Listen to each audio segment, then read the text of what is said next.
If you could stand up, maybe shake it out a little bit, since we're hitting a wall here. We can all feel it. Yes, exactly, something like that. And if I can ask you to just move forward so we don't see so many gaps, and we have an intimate, exactly. Someone is doing yoga over there. That's excellent. Someone's doing YMCA over there. So if you could move to the front, I would so greatly appreciate it, so we could just have more of an intimate conversation.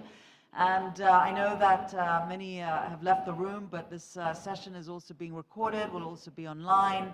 And I would like to also invite the audience to participate in this panel as well, once we get started, okay? So if you guys can sit down, come toward the front and sit down, that would be really great. I would appreciate it. Okay? Just because it's your birthday. All right, it's okay. Because it's your birthday, it's all good. Okay, so thank you very much, everyone. I appreciate it. Our session this afternoon is actually the most important one, and something that we all really need to grapple with when it comes to looking at the future of tourism on the continent. It's about rethinking investment and rethinking partnerships that contribute significantly to economic diversification, job creation, and poverty reduction. So I just want to keep it tight here for this panel and focus on 3 areas specifically. How do we attract domestic and international investment? How do we engage local communities? And what kind of marketing strategies will truly work as we evolve and continue to develop in the tourism space in different ways on the continent? So right away, I would like to introduce our panelists. And I would like to introduce first the Honorable Philda KERENG, the Minister of Environment and Natural Resources, Conservation and Tourism for the Republic of Botswana. Let's have a warm round of applause here. Thank you.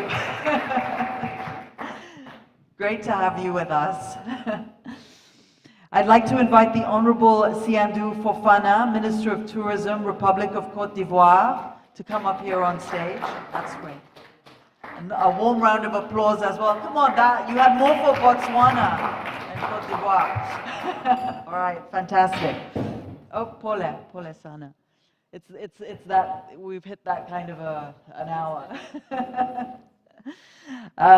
I'd like to invite Michaella Rugwizangoga to join us on stage, the Chief Tourism Officer for RDB in Rwanda, who's also the World Economic Forum's Global Council on Tourism member. A warm round of applause for Rwanda, everyone. Thank you so much. I'd like to invite Ms. Amanda SERUMAGA, a resident representative at the United Nations Development Program. Welcome. And finally, Mr. Mamadu Serifo JAQUITE, the Commissaire en charge du département du Développement Humain, DDH, at the West African Monetary and Economic Union. I tried. Now, why is there empty? I'm not going to bite. So, okay, I should move. I should be the one to move then. Thank you so much. I would really like to start this conversation focusing on investment here. This is important, and I don't want to talk about investing in hotels and beds and touring elephants and going on safari, etc. What are some of the new ways to think about countries, people, cultures, communities as products even? How should we, I would like to start with you, Honourable Minister, how should we think about investment going forward?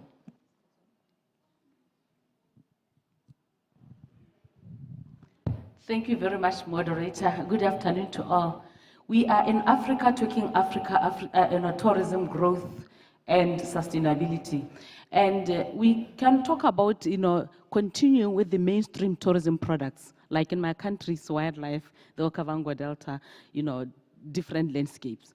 But we have to think about new Africa in terms of tourism. And the first thing that we have to do, like we did in Botswana, was to think about this new emerging tourist the global tourist and the local tourist. What kind of a tourist it is? It is a tourist who wants to experience more than they have been doing over the years. They want to heal from COVID-19. They want to stay more. They want to experience people or the human face of tourism. Now, we did a policy review of our national policy to include all these experiences, away from wildlife, away from the Delta. What did you come up with? We came up with a diversification model, and we identified key areas of diversification that can give new experiences. Now we are dealing with culture, we are dealing with the local cuisine, we are dealing with the local music, we are dealing with things that give the uniqueness of our country. We are doing agro-tourism because our people are farmers. So in the farming spaces, people are providing tourism events. Now within that, we are doing skydiving, we are doing stargazing, we are doing outdoor catering. So we no longer concentrate on giving people the good food in the brick and mortar walls. Now people are doing eating out, fine dining out in the open. Being thrown out of planes. Yes. And then have you done that, skydiving yourself? I'm sorry, I'm still trying to, but I will usher you to one of those. And we are doing events. Now we are also looking at diversifying throughout the country to touch on the desert, to touch on thriving cities. Now we're working on how to build a city that thrives, that gives more experience. Now in our MICE, we're finalizing the MICE strategy. In the MICE events, we've just hosted the US-Africa Business Summit. Yeah. Within the space, yes, it went very well. Within the space of an event like this in Botswana, you would see SMMEs displaying and selling their products right here in this hotel. So we are creating spaces for SMMEs. We are bringing in culture. Now with communities, we already have communities that are organized in tourism, ecotourism space, but we give them more value chains in terms of more products and more participation, and we are profiling, for those. So I think that what we emphasize is to make sure that we can open up tourism value chains and bring more opportunities for many people, and the policy drive is for us to give more experiences that people can actually have more days to spend. Fantastic. Thank you so much. Honorable Minister FOFANA, how is Côte d'Ivoire looking at future investment strategies? Merci. La Côte d'Ivoire a essayé, durant tout ce temps, de mettre en place un dispositif réglementaire et légal pour avoir développé la promotion des investissements. Et donc, il est à souligner qu'avant tout, il faut mettre en place un cadre d'affaires pour que le droit des affaires soit davantage renforcé. Et donc, le gouvernement s'est employé à faire en sorte qu'il y ait davantage un cadre qui soit institué et une entité opérationnelle dédiée à cet effet. Et c'est le Centre ivoirien de la promotion et des investissements en Côte d'Ivoire, dénommé CPC, qui est géré par un directeur général avec une équipe étoffée et très représentative avec un guichet unique d'investissement et visant à promouvoir les investissements au niveau de notre pays. Et ceci assorti d'un cadre d'incitation qui est un cadre incitatif visant à mettre en place des mesures d'exonération pour les investissements au titre des droits de douane et pour déduire la fiscalité d'un certain nombre de propositions de financement que le pays peut accueillir. Au-delà, c'est de dire que le tribunal des affaires au niveau du tribunal de commerce et le tribunal pour faire face aux règles de l'OADA, il y a eu la chambre d'arbitrage qui a été constituée pour que les hommes d'affaires soient davantage rassurés et capter des investissements. Mais cela ne s'arrête pas en si bon chemin. Le gouvernement de Côte d'Ivoire a pris en main les mesures visant à créer un dialogue entre le secteur privé et le secteur public. Et donc, il y a un partenariat public-privé qui est mis en place, cadre de concertation sous l'égide du Premier ministre et des ministres sectoriels, avec le secteur privé et le patronat et tout le secteur privé pour voir quelles sont les mesures d'accompagnement. Enfin, je terminerai en donnant cet exemple qui est un modèle qui a été déjà mis en exergue et à l'épreuve, nous nous sommes rendus compte que ça fait avancer la cause de la mobilisation des investissements.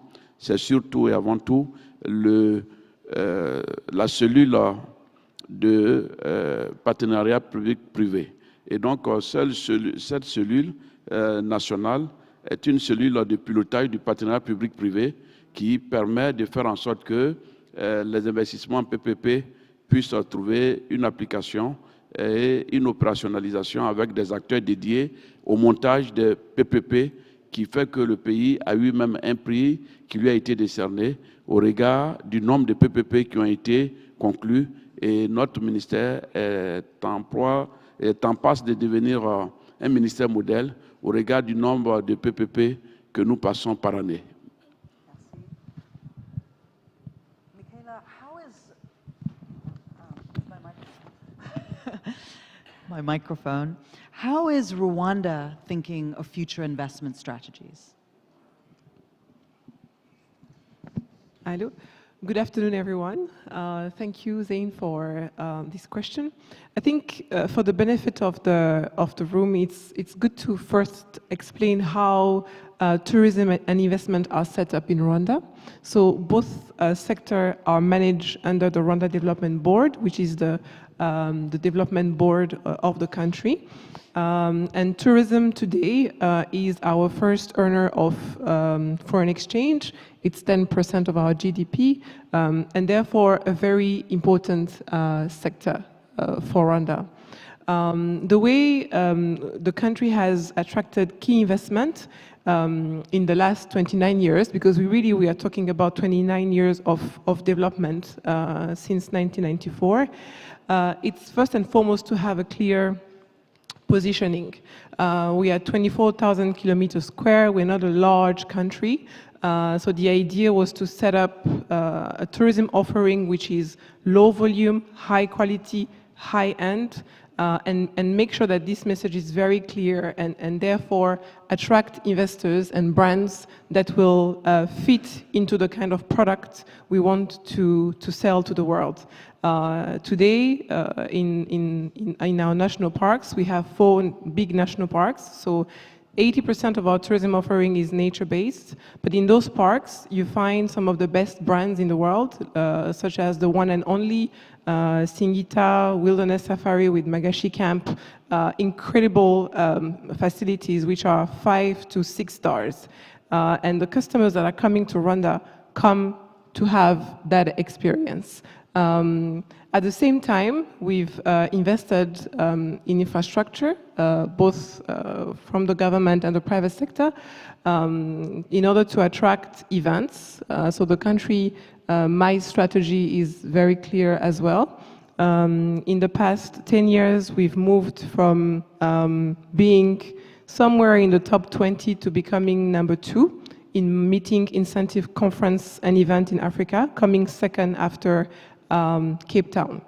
And that is because we now have the Kigali Convention Center, different events room, again in Kigali, Marriott, Radisson, and other global brands which have invested in Rwanda.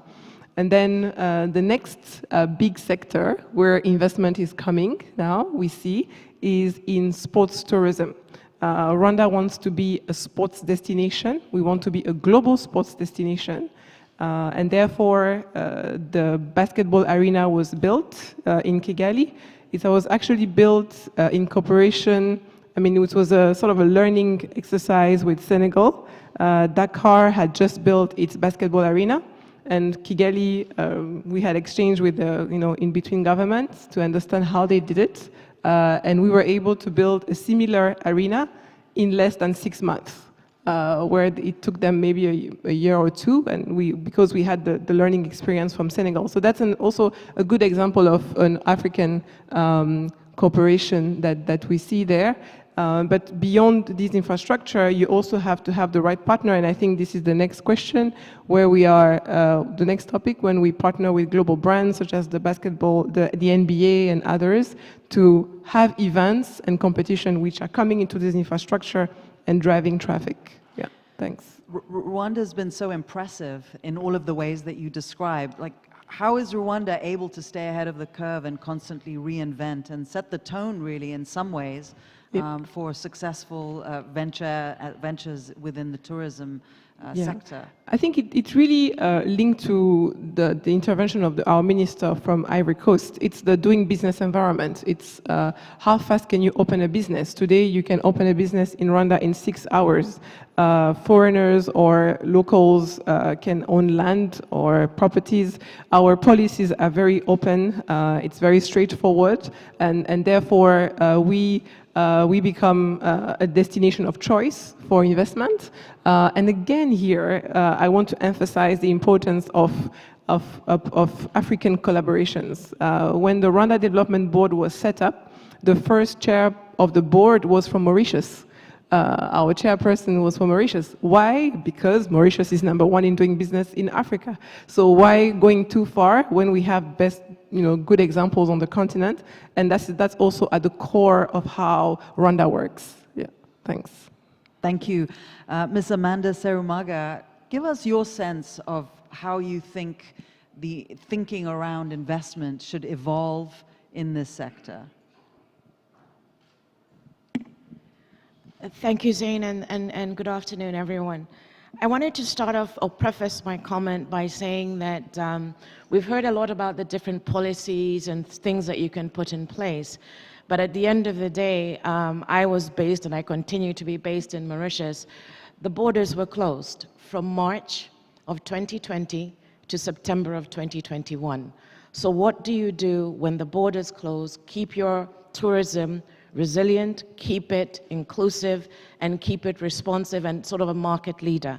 Having said that, I think that, and it's interesting to hear all of the policies that the different entities are speaking to. It's clear that there at least there's an opportunity to think about who is the tourist and what will they do once they get here. So we've heard about people going to take a rest from COVID. We've heard about attracting, high-end tourists and so on. But I do think that there is a question about looking at a different kind of tourist in terms of from a segment point of view. There's the notion of the silver economy. We know that, for example, in Mauritius, 25% of their tourist arrivals are over the age of 55. They are willing to travel further, and they're willing to stay longer, and they're going to spend more money. But when they get here, even if you have cultural tourism, you have to take care of the fact that they are silver-haired tourists. So you're going to have a proper health infrastructure. You're going to have proper transportation so that they can get around. And you're also going to, and the statistics show and research shows that they prefer 3-star to 5-star accommodation. How many beds do you have in that category?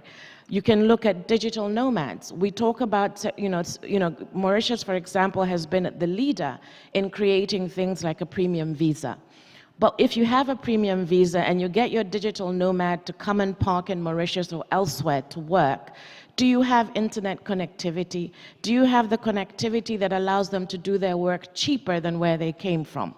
We also can think about the fact that if you're going to have the services available and you're going to have the right demographic, first of all, there's a question of how do you collect this data? Your port of entry is the first point of contact with your tourist. Number one, first of all, that experience is very important. But number two, there is a question of linking the work of the Statistics Bureau, the Immigration Bureau, about knowing who is arriving, why are they arriving, when are they arriving. I can tell you that the silver-haired tourists that I'm speaking about tend to travel in the off-season, not in the high peak season. So I think at the end of the day, in terms of rethinking tourism, it's not simply about offering more incentives, more things to do. It's also better drilling down and getting to the granularity of who it is that is coming and how you can work towards it. One last statement, if I may.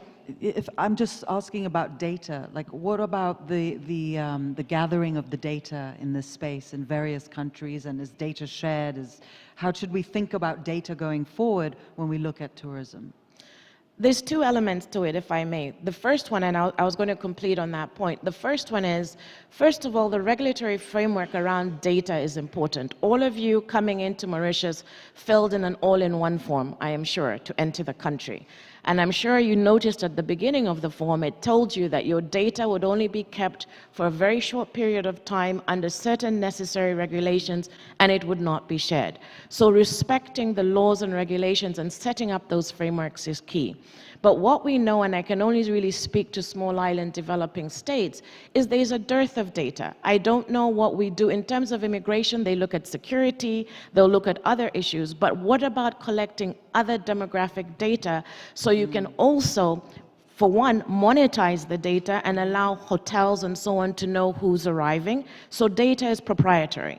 But the second element of data and its collection is about creating business intelligence both for the ministries of tourism, governments, but also for the private sector. The last reason to obviously collect data is that, and this is a point I really wanted to emphasize about sustainable tourism. Mauritius and Seychelles, the aim, and I very much liked what my colleague from Rwanda said, it can't simply be about volume. Mauritius and Seychelles are small island developing states or large ocean states, if you'd like, we can say that.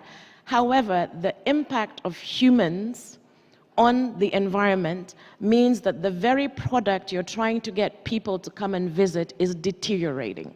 So therefore, you can't simply aim to have more and more tourists. You have to have better tourists, longer term tourists, and tourists who are going to have, we talked about ecotourism, who are going to have a much more responsible interface with the countries that they visit. And just for my own reference and the audiences, what age are we defining silver economy here? Just because, you know, some silver is starting to come out, so. But then, you know, well, I don't see anyone silver here. The silver economy tends to start off at about 55. But for those of us who are 55, let's say it can be 65 and over. All right. Okay, good. That's what I was hoping. Mr. Mamadu, JAQUITE, if I may ask you about your own thinking behind investment strategies, because you're representing 8 countries, in fact. So how are you thinking about it as a regional bloc? Merci Madame. Bien sûr que moi je n'en parle pas au nom d'un pays. Par contre, je parle au nom de 8 États. Une région qui s'appelle UNWTO, qui est l'Union économique et monétaire ouest-africaine. D'abord, je suis très encouragé quand la directrice exécutive de l'OMT a présenté les données économiques de l'Afrique. Ça m'a animé davantage. Parce que je commencerai pour vous donner quelques chiffres au niveau de l'UNWTO. Le premier trimestre 2023, nous avons eu une croissance de 5,4%. En deuxième trimestre, nous avons eu une croissance de 5,7%. Et nous prévoyons la croissance de 7% pour l'année 2023. La projection de Madame la directrice notait un pourcentage de croissance de 8,8% pour toute l'Afrique. Alors, notre région ouest-africaine envisage 7% pour cette année. Pour vous dire, concernant le tourisme, l'UNWTO a placé le tourisme comme une destination compétitive, innovante et soutenable. Pour cela, l'UNWTO envisage, pour ce type de tourisme compétitif, viser sur la conservation des monuments historiques et culturels. Pour le développement du tourisme au niveau de l'UNWTO, nous envisageons la création des entreprises. Alors, là voilà la question sur les investissements. Pour investir à l'UEMOA, nous avons un code d'investissement de la CEDEAO, de 15 États membres, qui donne des incitations, qui donne des facilités d'investissement. Pour tout cela, ça permettra, avec les atouts touristiques du Sahel à la mer, investir dans un tourisme de conservation de la nature. J'en viendrai. Mais pour montrer la détermination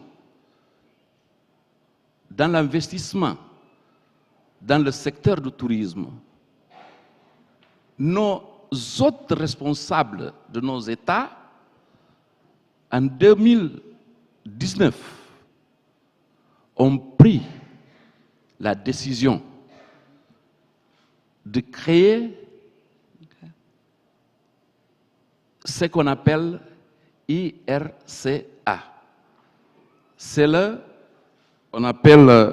nom, c'est une initiative régionale pour l'amélioration du climat des affaires. Ça, en rentrant dans le cadre du code de l'investissement de la CEDEAO, tous les éléments incitatifs qui peuvent propulsionner l'investissement étranger dans la zone UEMOA est acceptable. Mais comme l'UEMOA, c'est une organisation qui travaille dans la réglementation uniforme dans tous les États, nous avons adopté 3 règlements. Le premier règlement, c'est concernant à l'établissement hôtelier au niveau de la classification. Ça veut dire, quand tu vas au Sénégal, au Mali, en Guinée-Bissau, au Niger et un peu partout, sont te dit un hôtel de 4 étoiles, vous savez quel type de confort vous pouvez y avoir dans cet établissement. Ainsi de suite. Mais il y a un autre règlement concernant les guides touristiques. Il y a un troisième règlement qui concerne les agences de voyage. Pour cela, pour dire qu'au niveau des 8 États membres, il y a un code d'investissement qui est adopté au niveau de la CEDEAO. Il y a une décision des chefs d'État qui est une initiative régionale pour l'amélioration du climat des affaires. Okay. On peut en devenir beaucoup plus. Thank you. Merci. Honourable Minister, how is Botswana looking at developing remote tourism and making sure that rural communities benefit from tourism in your country? Thank you very much. We have a program that we have been implementing within the conservation-based tourism that has been our icon product for tourism. It's called the Community-Based Natural Resource Management Program, which is also implemented in neighboring countries like Namibia, Zimbabwe, and Zambia. And within this space, what we are doing, we are investing more on building the capacities of these communities, which are formulated into community trusts, and they are given land, pieces around the main tourism protected areas of wildlife. And they are given this land so that they can be able to get partnerships, to do business with. So the capacity building investment is for us to ensure that we train them on how to develop business projects, how to sustain themselves as a community. Sometimes it's a cluster of communities in one trust. You know, governance issues, project business development, sustaining business product, being able to negotiate with investors. So this is the capacity that we are doing. And we have a lot of them across the country that are benefiting from the local enterprise development authority. Thank you. Honourable Minister FOFANA, just based on that and actually building on that a little bit too, what is Côte d'Ivoire doing when it comes to developing specific tourism sectors. We heard about sport, health, silver economy. Is there a particular sector that Côte d'Ivoire is invested in? Merci. Je pense qu'au niveau de la Côte d'Ivoire, pour ce qu'on peut donner, en rebondissant sur votre dernière interpellation au sujet du troisième âge, pour les personnes qui sont du troisième âge, nous disons que aujourd'hui, au regard de l'amélioration de la médecine, il faut s'attendre à ce que la population vieillisse et vieillisse bien. Et dans ces conditions, il faut avoir leur réserver des passerelles pour aller en villégiature et se donner des moments de vie. Et donc, il faut distinguer deux offres. C'est l'offre domestique. Au niveau de l'offre domestique, il s'agit ici pour nous d'avoir adressé les besoins d'une population arrivée à un niveau de maturité et qui partent à la retraite et qui doivent avoir se reconvertir et avoir à profiter de leur période de retraite. De ce point de vue, nous faisons en sorte qu'il y ait une forte amélioration au niveau des conditions d'accueil des différentes régions, étant entendu que la Côte d'Ivoire, c'est 31 régions. Et donc, au niveau de ces régions, nous procédons à une régionalisation du tourisme par spécialité. Et donc, ce sont ces spécialités avec des circuits touristiques qui permettent de faire des packages avec des produits pour que l'ensemble de ces populations-là puissent vivre de notre tourisme culturel et de notre tourisme écologique. Et donc, les enjeux écologiques sont de nature aussi à faire en sorte que, de ce point de vue, nos 18 parcs et réserves, dont le plus important a une superficie de 1 300 000 hectares, c'est de faire en sorte que ceci soit davantage valorisé et que les personnes du troisième âge puissent s'en saisir et vivre des grands événements. Enfin, je dirais que cette cible-là, c'est aussi les activités balnéaires et renforcer un dispositif pour accompagner l'amélioration de nos plages avec plusieurs hôtels et établissements d'accueil autour de ces plages sur la côte d'un itinéraire de 550 km. Enfin, l'autre préoccupation, les mesures appropriées pour développer davantage le tourisme et faire en sorte que le tourisme connaisse une croissance beaucoup plus robuste, c'est de dire que la stratégie dont nous nous sommes dotés est une stratégie qui permet aujourd'hui de faire en sorte que les territoires secondaires bénéficient d'infrastructures et qu'il y ait davantage de développement sur ces territoires secondaires et en faire un moteur et un levier important de création d'emplois pour que l'employabilité des jeunes vienne du secteur du tourisme, étant entendu qu'au niveau mondial, 10% des emplois le sont aujourd'hui par le secteur du tourisme. Il faut créer une certaine dynamique. Voilà ce à quoi nous nous employons et faire en sorte que notre secteur contribue à la création de la richesse et que des hommes d'affaires s'intéressent à investir davantage dans ce milieu en leur réservant des conditions et des facilités. Et c'est ce à quoi nous nous sommes attelés à faire en sorte que le cadre incitatif qui a été mis en place et le climat des affaires soit renforcé au profit des acteurs du tourisme et surtout des investisseurs dans ce domaine. Et voilà ce que nous pouvons avoir à apporter comme élément de réponse. Merci. Thank you. What kind of marketing strategies have worked in Rwanda, Michaella? I think if you could share some of the best practices or something that we could take away from the way that Rwanda has quite successfully marketed a number of its tourism projects. Thank you, Zain. So when it comes to marketing of our destinations, we've had this call for action, which many of you must have seen, which is Visit Rwanda. And we've done that in partnership with global brands, so Premier League team. Our first partner was Arsenal a couple of years ago. And then we enlisted PSG, which is the Paris Saint-Germain, and those partnerships entail a list of rights which we leverage to make sure that we promote the destination with the players that are part of the team, using the image of the players, using influencers that are part of the network of those teams, organizing trips with football legends, and so on. And so we've centered a lot of our strategy really on sports. Why? Because football especially has an incredible reach. It reaches the globe. Sport has a unifier effect. And it has also a really positive, we see the positive return even locally, most especially with the BAL partnership, which is the Basketball Africa League, where Rwanda is a founding partner. So about 3 years ago, the government of Rwanda, together with the NBA in the US, set up the Basketball Africa League to have the games taking place in Africa. So not just in Rwanda, but across the continent. The game takes place in Senegal, Egypt, and Rwanda. And the idea here is to bring, excellence in sports on the continent, because again, our continent feeds the world with the best talents also. So why don't we also benefit from that?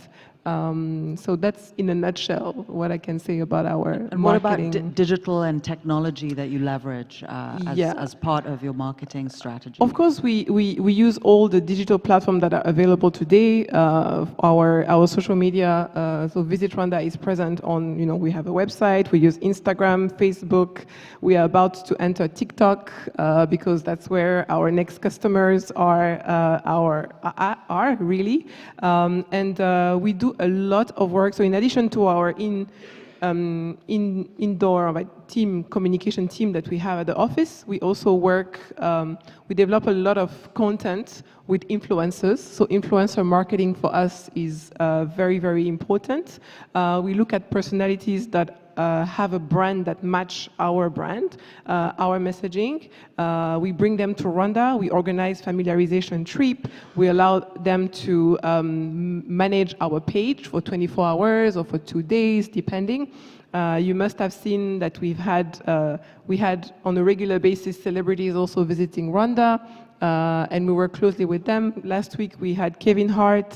We've had Lewis Hamilton coming to Rwanda also last year, and many other celebrities. And when they come, we try as much as we can. So sometimes it's a partnership, so we actually bring them in. Other times they decide on their own, but if we have, as a tourism board, the possibility to form a partnership, we immediately use the opportunity to make sure that we take the message far and wide. Yeah, exactly. Amanda, how do you see it? Yeah. I think that Mauritius is probably following the same kind of trajectory in terms of, leveraging social media. I'm sure many of you have received or seen the ads on the CNNs of Come to Mauritius and Mauritius Now and so on and so forth. And in terms of social media, it's quite interesting that in this country in particular, Facebook, more than anything else, is what people use, not Twitter, which is now X or others. Whereas if you went to Seychelles, it maybe is Twitter. So there's a need, obviously, for countries to do, again, the data capture to understand where do people look for you and what is it, the product that you're selling, and how can you leverage it. But I want to connect the question of marketing with the question of what do you do out of the ashes of the pandemic? Because the way you marketed before February or whatever month it was in 2020 is very different from what you're looking for now. And I do believe that there's an element of trying to open up new markets. I know that Seychelles, for example, is pivoting more to Asia and the Arab region, for example. I know that Mauritius is obviously, the archetypal Mauritian tourist tends to be from France or from somewhere in Europe, but at the same time, you did have 1 billion people on mainland Africa who could have accessed this island as opposed to others. So I think that even as you construct your marketing strategies, it's necessary to rethink who are you after, why are you after them, and also, again, deal with the fact that if you have a shock where it's closed, and here I'll end on this point, is there the issue of domestic tourism. Mauritius was excellent in making sure that Mauritians, for example, many do it on the weekend. You can go and stay in the very same 5-star hotels for a fraction of the price. So there's also a matter of incentivizing local tourism to inbuild resilience into the system. And leveraging machine learning and artificial intelligence when you look at, even though it's fraught right now with some dangers and red flags, but it is the direction that technology is moving in. So how do you think we should be thinking about that today? First of all, I think that the evolution of artificial intelligence and machine learning, there has to be guideposts and frameworks around it so that, we will all remember when we first started learning about computers, garbage in, garbage out. We have to be careful that what's being fed into these systems is actually producing, and it's actually credible so that what you get out of it is correct. But there's also the question of, as I said, making sure that there isn't an abuse of data and an abuse of, so in other words, it doesn't become a proxy surveillance process. It doesn't become a proxy means of, for example, exacerbating the debt cost. Africa needs cheap money, even if it does get money. And I think at the end of the day also, and I think, Kevin and others spoke to this, there's about educating the sector. How are decisions made by the business community, government, in terms of, is it made based on data, or is it made based on aspirations, or is it made based on sort of local anecdote? And I think that's where we begin to drive our knowledge through data. Mamadu, your thoughts on future marketing strategies, and then I'm going to have to ask the panel to wrap. Unfortunately, we've run out of time. So if you could offer your thoughts, even as a regional block and a regional approach, as how do you think marketing should be reframed or rethought or restructured? Ok, encore, je vous remercie, mais permettez-moi, avant de parler de la stratégie marketing, due à la transversalité du secteur touristique. Pour développer le secteur du tourisme, il faudrait des infrastructures. On parle de la création des entreprises, mais il faut développer des infrastructures. Au niveau régional, l'UMOA, nous avons un programme qui s'appelle le schéma de développement économique régional, qui englobe toutes les infrastructures de grandes portes, reliées tous les États membres par des routes, par des ponts, par des schémas de transport aérien, etc., etc. Ce schéma de développement économique régional, avec la création des entreprises, permettra d'arriver à la stratégie du marketing que vous parlez. Mais avant la stratégie du marketing, le tourisme, pour son développement, il faut développer l'homme soi-même. Il faut éduquer les personnes. Nous avons des programmes de formation au niveau de l'UMOA. Le programme de formation énergétique, là où toutes les universités de la zone UMOA ont ce programme qu'on a déjà lancé. Nous allons lancer un autre programme de formation relié à la santé humaine. Ça veut dire la santé. Si vous n'avez pas une population avec des conditions sanitaires favorables, vous ne pouvez pas faire le marketing ni le tourisme. Nous faisons aussi un autre programme de formation sur la sécurité alimentaire.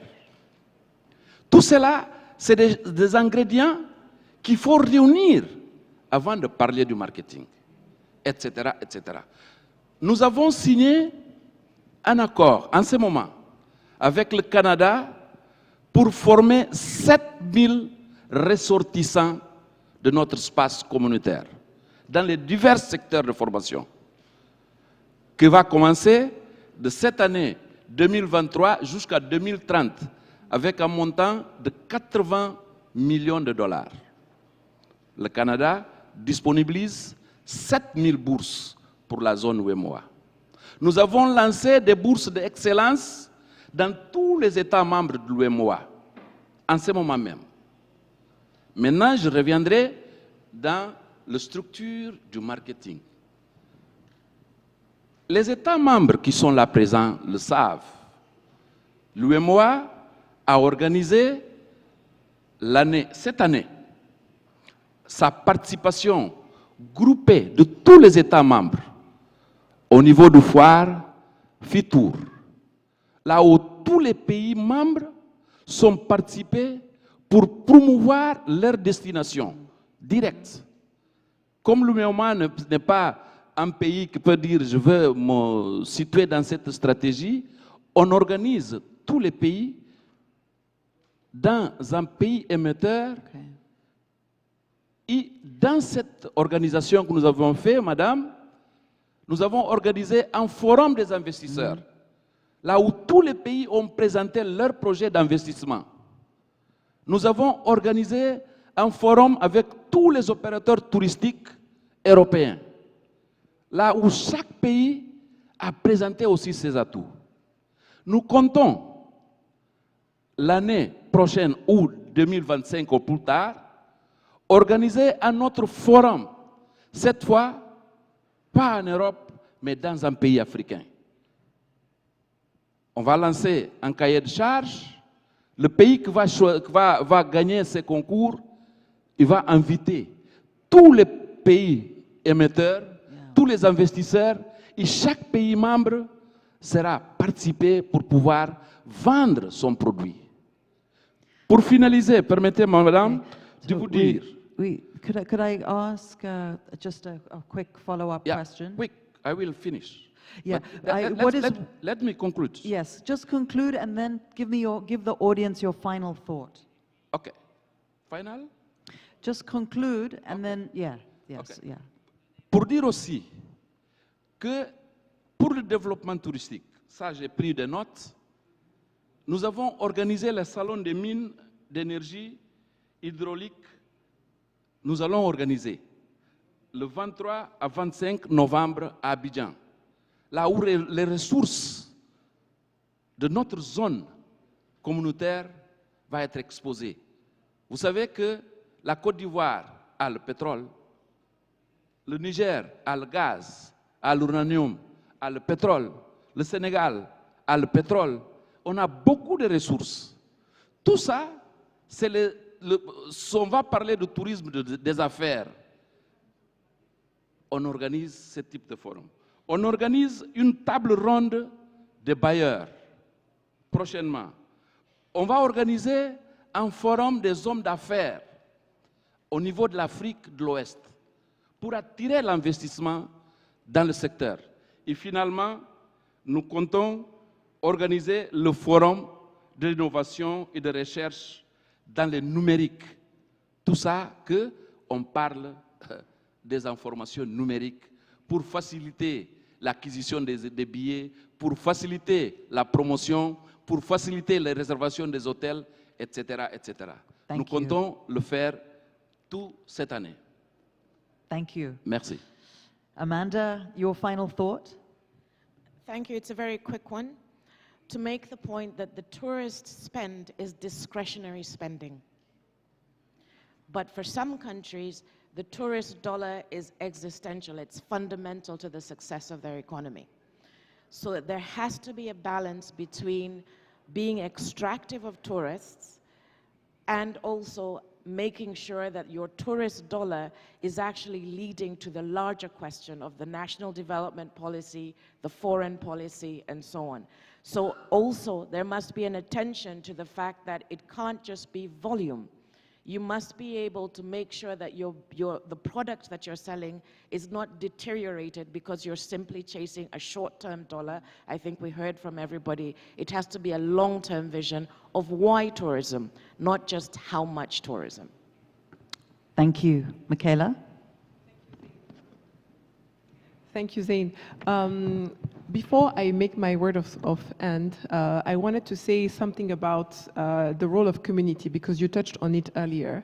And in a country like ours, where we have our tourism is really nature-based, where we count on our national parks, and that's where the visitors are going, the communities around the national parks are key to the sustainability of the product.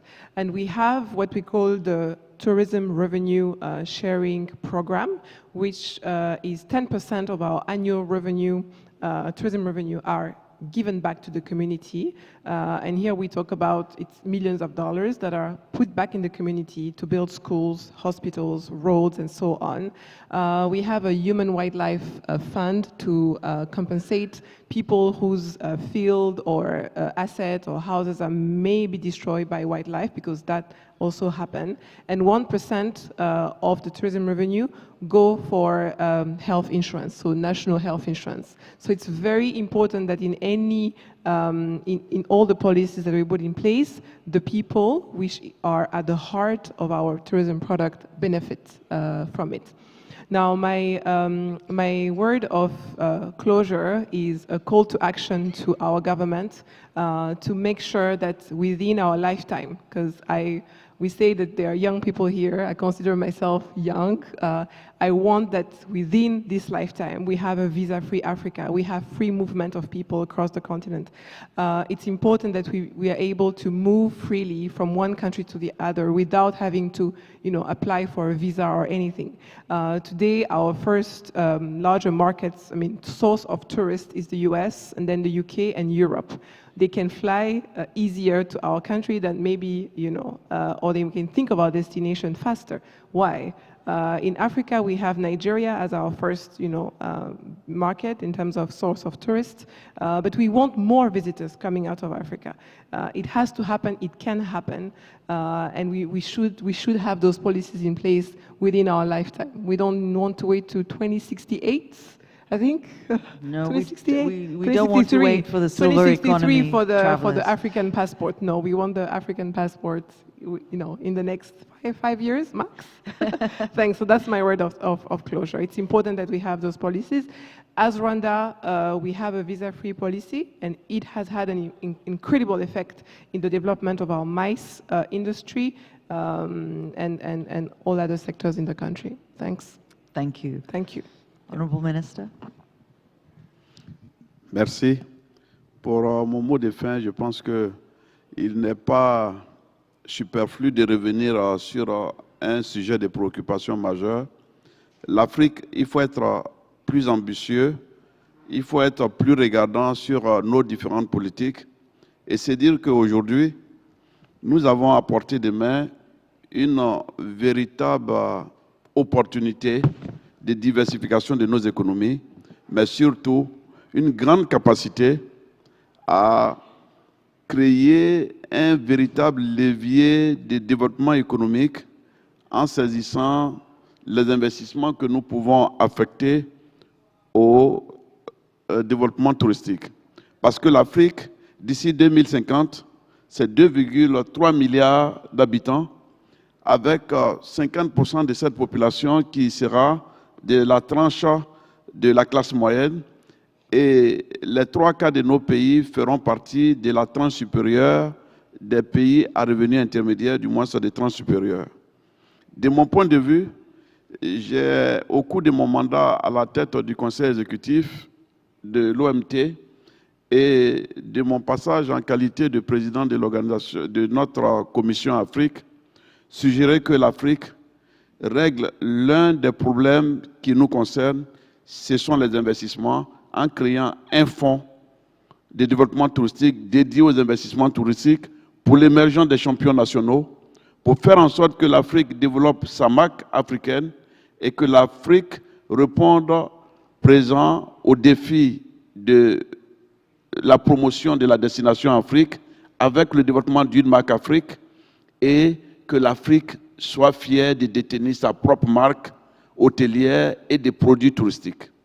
De ce point de vue, je pense que ce fonds aidera à implémenter un modèle de croissance et à développer nos champions nationaux. Enfin, j'ai suggéré aussi la création d'une académie de l'éducation et de la formation aux différents métiers de notre secteur pour que ce soit 10% de la population qui viendrait soit une chance et non une bombe à retardement pour l'Afrique, en faisant en sorte que cette jeunesse soit bien formée et permette de fidéliser tous ceux qui viendront nous rendre visite, parce que l'Afrique a une chance, nous devrons la saisir et investir en Afrique, nous pouvons espérer, mais c'est à nous de faire rêver le reste du monde en les invitant à nous retrouver dans un cadre d'incitation fiscale et d'amélioration du cadre des affaires beaucoup plus en adéquation avec leurs besoins. Et c'est comme ça que l'Afrique ira de l'avant. Enfin, je terminerai en disant merci à tous celles et ceux qui nous ont fait confiance et dire que l'Afrique a de réelles chances, il faut espérer, mais pour cela, il faut qu'on se prépare et qu'on se dote d'instruments qui soient à la hauteur de nos ambitions que nous affichons. Je vous remercie. Thank you. And to the audience, unfortunately, we can't open the floor to Q&A this time due to time constraints. So the last word has to be from Botswana. Thank you very, very much. I wish we had more time. Africa is the destination for now and for the future. It has vast resources, vast opportunities to provide the extended experiences that the emerging tourist post-COVID needs. We have rich cultures. We have good arts and crafts, performing arts capacities. We have people that are a resource to give to the world. We have landscapes, beautiful. And we just have to rise up and make sure that the destination brand Africa is taken into the global space in the way that it should be and that it can be. I want to touch a little bit on the issue of marketing. We have a community of young creatives who are very talented, who are techno-savvy. They are always, using gadgets. And we are now talking about making sure that we can build their capacity and elevate them to market their own countries in the way that they can. We have communities that can tell their culture and history much better. So in terms of starting the marketing journey, we need to profile this rich history of Africa, the monuments, the cultures, the liberation struggles, the slavery struggles, profile it in a way that will be marketable in touristic forms. So that is the beginning of making the relevant, real content told by its own people. When you read the story and you want to visit the country, they will sit around with you around the fire and tell it live. That's what we've started doing.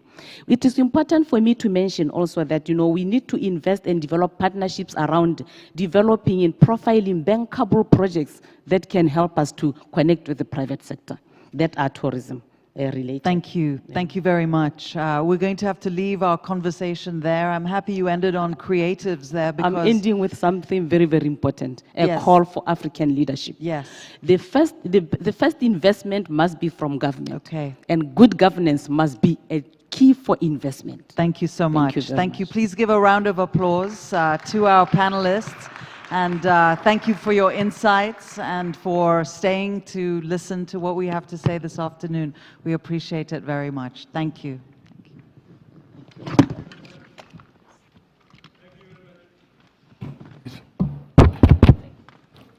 Thank you very much to the panel members and the moderator.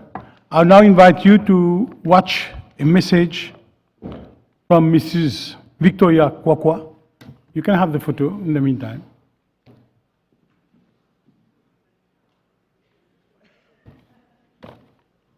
May I make an announcement, please? When you leave, please leave the earphone sets at the place. Veuillez ne pas prendre les écouteurs, s'il vous plaît. Leave the earphones here when you leave the conference. So I now invite you to watch a video message from Mrs. Victoria Kwakwa, Regional Vice President, World Bank Group for Eastern